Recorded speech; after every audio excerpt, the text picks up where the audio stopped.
கிட்ட சித்ராதேவி போயிட்டு காசு எங்கன்னு சொல்லிட்டு கேட்குறாங்க. காசை செலவு பண்ணுற ஷாப்பிங் போயிட்டேன் அப்படின்றாங்க. என் தங்கச்சி மேலேயா பழி போட்டிங்க, காசெல்லாம் கொடுக்க முடியாது, அதுக்கான ஃபைன் அப்படின்றாங்க. 5 லட்ச ரூபா ஃபைனா? திருட மட்டும் தெரிஞ்சிச்சுல்ல உங்களுக்கு என் தங்கச்சி மேலே பழி போடுறதுக்கு. அதுக்கு தான் நீங்கள் வெளியும் போய் சொல்ல முடியாது, எதுவும் பண்ண முடியாது. வேணா வெளியே போய் சொல்லுங்கள், நான் எல்லா விஷயத்தையும் நானும் சொல்கிறேன். நீங்கள் சாவி எடுத்து திருடின அந்த 5 லட்ச ரூபான்றதை சொன்னோன்னே சித்ராதேவிக்கு என்ன பண்ணுறதே தெரியாது. தேல் கொட்டினது மாதிரி அமைதியாகவே இருக்காங்க.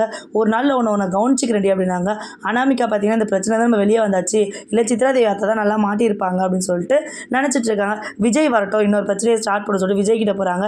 நீங்கள் என்ன ஆஃபீஸ் போகிறீங்க வரீங்க, வேறு எதுவுமே இல்லையா, நீங்கள் ப்ராஜெக்ட்லாம் ஏதாவது எடுத்து பண்ணலாம்ல அப்படின்னு சொல்லிட்டு நல்ல பேர் வாங்கலாம்ல அப்படின்றாங்க. எனக்கு வரது தான் அனாமிகா பண்ண முடியும். ஏன் அனாமிகா இப்போ பாரு சண்டை போட்டுகிட்டே இருக்கேன், என்கிட்ட சந்தோஷமாகவே ஒரு நாள் கூட பேச மாட்டேன்ற அப்படின்றாங்க. சந்தோஷமாக நான் பேசணும் அப்படின்னா நீங்கள் அந்த கம்பெனியில் உங்கள் அண்ணா மாதிரி இருக்கணும் பொசிஷனில் அப்படின்றாங்க.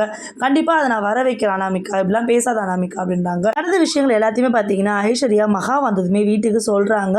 இந்த மாதிரி நீ சாவியை அத்தை தான் எடுத்துகிட்டு போயிட்டாங்க, ரூமுக்குள்ளே விட்ட சாவியை பத்திரமா வச்சுக்க மகா, மாதிரி 5 லட்ச ரூபா பணத்தை எடுத்துட்டு உன்னை திருடின்னு சொல்லிட்டாங்க, நம்ம குடும்பத்தை அசிங்கப்படுத்துகிறாங்க, அதை நான் கண்டுபிடிச்சி அந்த 5 லட்ச ரூபா பணத்தை எடுத்துகிட்டு போய் இந்த மாதிரி ஷாப்பிங் பண்ணேன்னு சொல்லிட்டு நான் சமாளித்து கொடுத்துட்டேன், இனிமேல் உஷாராயிரு மகா அப்படின்றாங்க. சித்ராதேவி அத்தை இந்த மாதிரிலாம் பண்ணாங்களா அப்படின்னு சொல்லிட்டு யோசிக்கிறாங்க. எனக்கு கெடுதல் பண்ணுறதுக்குன்னு அவங்க இந்த வீட்டில் இருந்துட்டு இருக்கிறாங்க. எனக்கு மட்டும் கிடையாது, அவங்க எல்லாருக்குமே கெடுதல் பண்ணி தான் இருக்காங்க, நல்லவங்களே கிடையாது அவங்க. அவரும் ஒரு